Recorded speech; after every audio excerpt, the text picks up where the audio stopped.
Leurs enfants sont nés sous l'ère d'Internet. Ils sont donc plus à l'aise avec l'outil, mais parfois peu conscients des dangers qu'il peut apporter. C'est la raison de cette rencontre au collège Blaise Pascal, la deuxième organisée par les établissements du secondaire de la ville de Plaisir.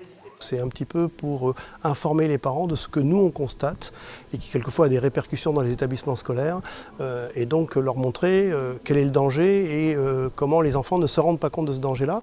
Un adolescent passe en moyenne 5 heures par jour devant un écran, temps scolaire compris. 48% des enfants entre 8 et 17 ans sont connectés sur Facebook. 25% d'entre eux disent avoir déjà été victimes d'insultes ou de rumeurs sur ce réseau social. Les plus gros dangers que nous on croise le plus souvent, ça va être tout ce qui va être cyberviolence, cyberharcèlement. Donc là c'est extrêmement difficile à vivre pour la victime parce qu'on a du mal à savoir qui sont les auteurs. Il n'y a pas de répit dans le temps aussi.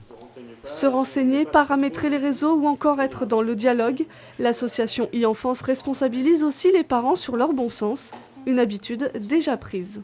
Pour le moment, on est dans le commencement, je dirais, la découverte, donc elles ne sont pas encore complètement livrées elles-mêmes.